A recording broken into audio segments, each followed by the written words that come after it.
Black Lives Matter riots, the police were the target of that political movement. It's not just collateral damage. The police officers got killed and injured. They were the target of the movement. The whole thing is about police brutality and what happened to George Floyd. There's another lie. The police officer is actually in prison for murdering George Floyd when he died of a drug overdose. I know you think that you're really studious and you're really like doing your research when you watch the full 7-minute video of George Floyd. Because like 7 minutes is a long time to you. You didn't watch a 7-minute video. That's a 7-minute clip of like an hour-long video. You can watch the hour-long video whenever you want. You haven't. Where George Floyd is resisting arrest the entire time. He's acting crazy. He's off his shit. He's massive. He's like a huge, muscly guy. It's not some poor little guy getting beaten up by police officers. The police officers are clearly scared of him. He's huge. And he won't get in the car. And he's screaming and shouting and just arguing and going like, he keeps going, I am doing what you're doing. I am doing what you say, but he's not doing what they say. I'm not saying he should be dead. And I'm glad he's dead. No, I'm just saying he died of a drug overdose with a police officer who had to pin him to the floor because he was all over the place and wouldn't comply. It should have been a 5-minute arrest. You put handcuffs on him, get in the car, there you go, off we go. It should have been over in 5 seconds. But it went on for an hour because he just wouldn't get in the car. Anyway, enough about George Floyd. I'm talking about the riots. When police officers die in a Black Lives Matter riot, don't you understand that the police are the target of the fucking movement? So I would say that that's like a deliberate murder. But no one cares. It's nowhere near as bad as January the 6th. You shouldn't even compare it to January the 6th. No, it's not comparable. It's not comparable, however you say that word. And it's like, no, you should compare it to it because it went on for ages. And it was encouraged by mainstream media and left-wing politicians. And everyone remembers, the guy on the news where there's literally fires behind him. And he's like, yeah, it's mostly peaceful here, even though he's literally standing in the middle of a war zone. It's just ridiculous to call it peaceful protests. But that's not the quote that I would focus on. I think the reason why that one's lasted and people remember it is because it's so ridiculous and it's funny. So yeah, mostly peaceful. Fiery but peaceful. But to me, that's not the main thing we should focus on. The quote that I remember the most that was parroted by all these left-wing politicians and left-wing news sources was, rioting is the voice of the unheard. Did you hear that? They kept saying, rioting is the voice of the unheard. And it's like, whoa, there's so much to that. A, you're excusing the rioting. As you say that there isn't any rioting, you're also excusing it. This is what I'm always saying. They always admit to what they're talking about while denying it. And they don't have to take accountability for what they're saying because they're not even saying it. It's a quote. It's a Martin Luther King Jr. quote. Rioting is the language of the unheard, or rioting is the voice of the unheard or something. But the thing is, Martin Luther King Jr. used to do these long-winded speeches about how he's totally against rioting and it doesn't help, it only hurts, and all of this stuff leading up to that. But then he would point out that riots don't just come out of nowhere, and there's a lot of people that are being ignored and they're not heard, and their voice has been unheard. And eventually they explode and go, you're going to fucking hear me, and they riot. Which is true. Well, it was definitely true back then. This is like decades ago. Martin Luther King Jr., this is ages ago. His speeches are filmed in black and white. This is ages and ages ago, and black people weren't being heard and they were being ignored. And he wasn't actually excusing the rioting. He was actually totally against it and went on and on about how he's against it. But he just said, you've got to understand why this is happening. In modern day, all you've got all over our entire culture is just black, black, black, black, black. Rap music, TV shows, celebrities. And all you ever hear about is, you just keep hearing the same thing where it's like, we need to talk about racial inequality. We need to talk about it. Like we haven't been talking about it for like my entire lifetime. Like culturally, where we're at. You know, if you think about Michael Jackson, it don't matter if you're black or white.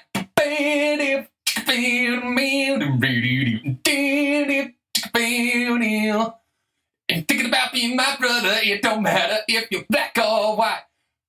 It's not just that was a song in like, what, 1992 or something?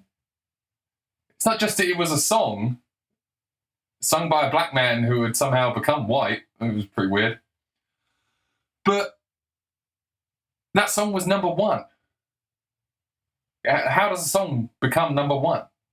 It's when like everyone buys it. You know, it's the most bought song. That's why it's number one. And seeing as black people are like a small percentage of the population, that means shitloads of white people must have bought that song and agreed with its message in some way or shape or form, or been okay with the message, at least. You know, that's like 30 years ago. More than 30 years ago. And obviously there's still racist people that exist, but we're sort of running out of racism. And we have to keep regurgitating and digging up this thing of like, we need to talk about racial inequality. It's all you ever fucking talk about. You have to keep talking about it to make it real. It's like that Morgan Freeman interview where he goes, stop talking about it. Stop talking about it. He's basically saying, you know, if we're all equal and we just treat each other like normal, then there wouldn't be anything to talk about. You keep talking about it. It's like a fire that's going out. You know when you make a fire, like when you're camping or something, when the fire's going out, there's like these little ambers that are just left. They're these little... If you keep blowing on them and keep putting wood on it, the fire will keep going. If you just leave it, it will go out. And it's like people keep trying to keep that fire burning. The racism fire needs to keep burning. We need to keep talking about it. So when they say the voice of the unheard, it's like, what do you mean unheard? It's all we ever hear. So you're quoting Martin Luther King Jr. That part of his message doesn't hold today. It doesn't stand the same. And you're choosing to ignore the rest of his speech where he's totally against writing. And now you're using that quote to justify the writing. So not only are you misusing Martin Luther King's words, and you're using them in a context where it doesn't make any sense anymore, you're also using a quote so that you don't have to stand by it yourself. It's like, oh, he said it. I didn't say it. I'm just saying what he said. You know, I'm just reminiscing on Martin Luther King's message. It's just so ridiculous. So they're excusing the writing, and their reason for it is it's the voice of the unheard. So the claim there is, well, look, you just haven't listened to these people. And if you just keep not listening to them, they're eventually going to get enraged, and of course they're going to get violent. It's the language of the unheard. Do you know what I mean? You just keep ignoring them, they're going to end up doing something that you can't ignore. Can you read between the lines there? There's so many like wrong claims like laced into this. It's like, A, you're justifying that if you don't listen to these people, then you deserve the consequence. This is what you get when you don't listen to them. So this is like a threat. This is like bullying. It's like, no, you're going to listen to what we say. You're going to accept it, because if you don't, we're going to burn the fucking city down, and smash everything up and steal everything and kill police officers. But also, it's inaccurate to even state that we're not listening to these people. This whole voice of the unheard, we're acting like the Black Lives Matter message hasn't been heard loud and clear. It's like, well, maybe you need to just hear these voices. This voice hasn't been heard. All we've heard is your fucking voice. For fucking years. It's not that we haven't heard you, it's we disagree. We think you're wrong. Oh, here's a little side note. I love Black Lives Matter is a particularly good one to focus on when the left claim that the right are a bunch of crazy conspiracy theorists. Oh, you just believe what you want to believe. Oh, you just believe that there's all this behind the curtain sneaky stuff going on that you can't prove. It's like, wait a minute, what actually is a conspiracy theory? A conspiracy theory is when you think that there's secret things going on behind the scenes, a secret agenda that's not out the forefront that you can't see. And what makes it a conspiracy theory is that you don't really have proof for it and there's proof against it. There's reason to believe otherwise, but you still believe it because you're a conspiracy theorist. And it's like, look, if I believe that the election was rigged, it's because, A, on its face, it was obviously rigged. Do you really believe that Joe Biden got 81 million votes? Shut the fuck up. It was obviously rigged. They changed the way they do elections just so they could do it with the paper ballots and everything. There were so many reasons to believe that it was rigged.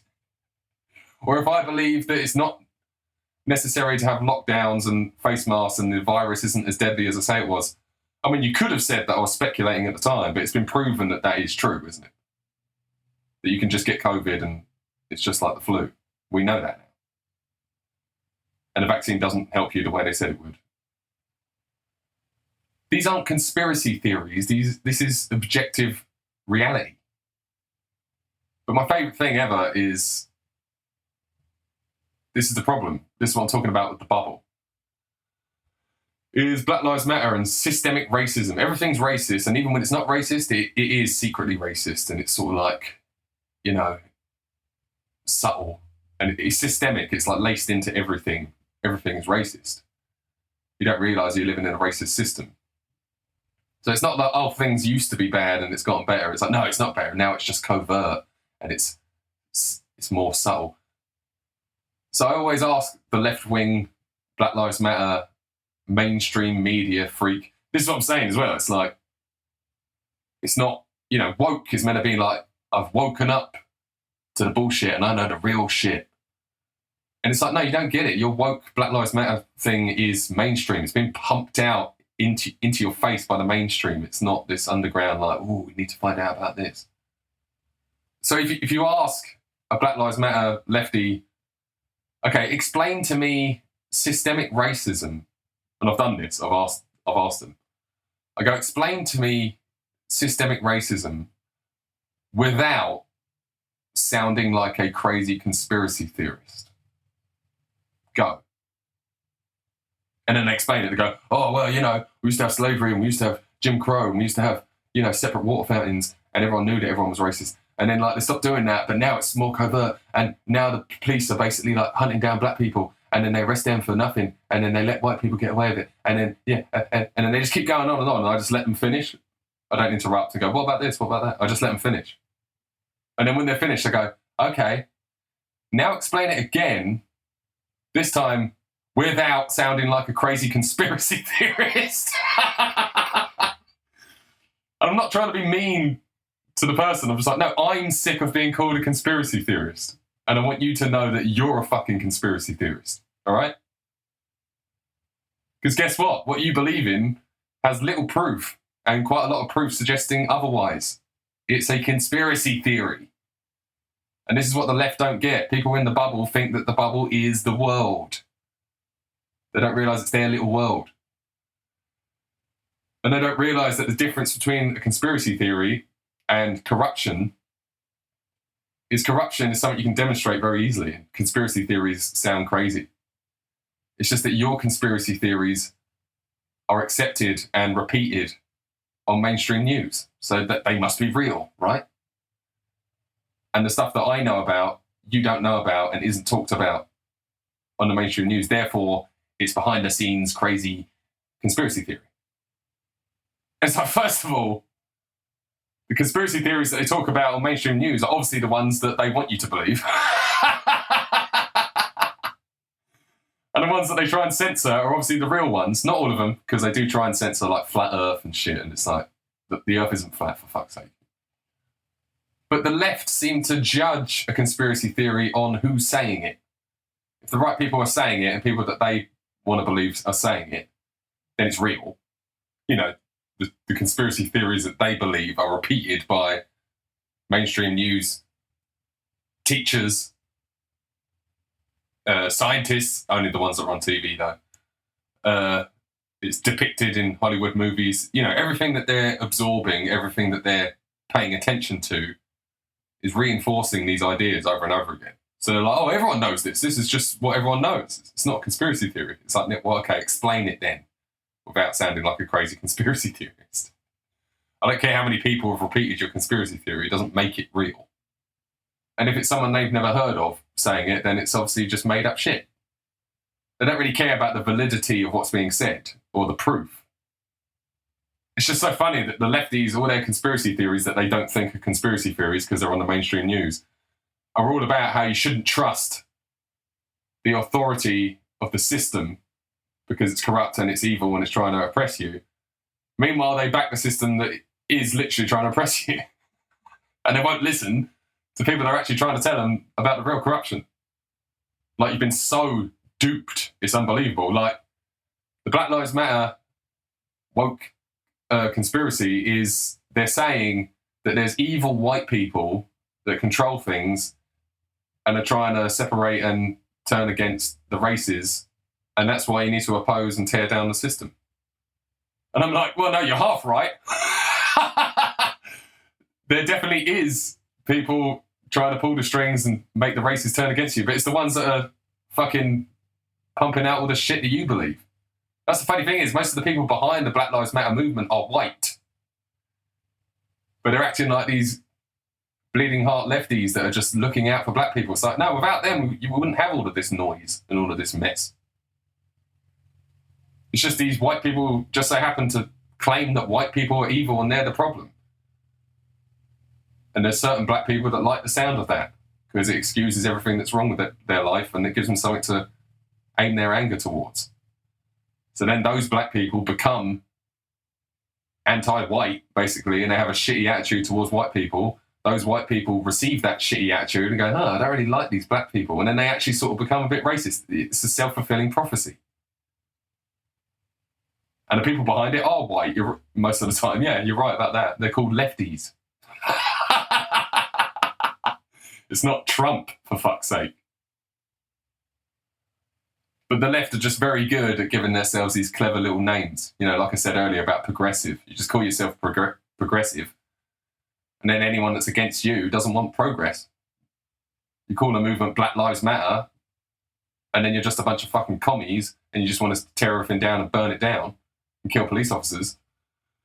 But anyone that's against you obviously thinks that black lives don't matter or something because of your clever little name. And Antifa stands for anti-fascist. And it doesn't matter if they're a bunch of fascists. If you oppose them, you oppose the anti-fascists, you must be fascist. And the best thing about Antifa is they do all this and then apparently they don't exist. Yeah, they just don't exist. Like with Black Lives Matter, the idea is you're supposed to accept the ideology. You're supposed to ignore all the violence and shit or excuse it because it's righteous and, you know, we need to make change. So it's the voice of the unheard. So, you know, if you just listen and accept everything they say, then there won't be any more violence, okay? So, you know, this makes sense. You know, the point of Black Lives Matter is they want acknowledgement and they want acceptance. And there's going to be violence until you accept it. You know, Black Lives Matter and the movement is just a little army that the left wing have produced, but they've masked it as some do-gooder movement that's just trying to stop racism. And we're just going to justify all the violence and shit and all of the Marxist, communist rules and views in the group. We're just going to ignore that because, no, it's Black Lives Matter, and if you don't like them, then you think Black Lives don't matter. So we're doing something bad, but we're doing it for a good cause, and we're not trying to hide the movement. We want you to know about it and be a part of it. We want you to be part of your own destruction. But with Antifa is just a bunch of little white lefties that are like far left, full-on communists that just want to fucking violently attack people. So the left-wing media doesn't really want to promote them. Doesn't really want you knowing about them. Because, you know, Black Lives Matter are there to sort of like barge you out of the way if you're right-wing, and you have to get out of the way because you don't want to look racist.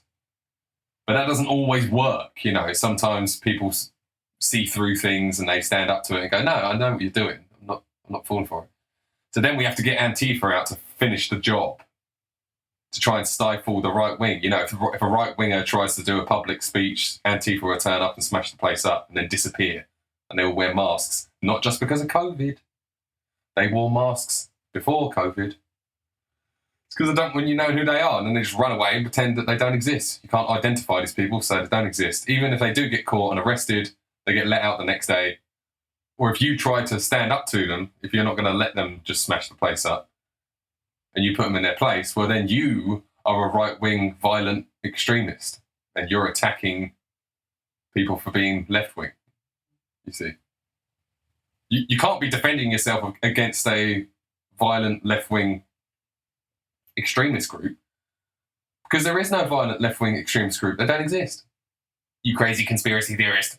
Doesn't matter that it's on video and everyone can see it. It doesn't exist because we say it doesn't exist.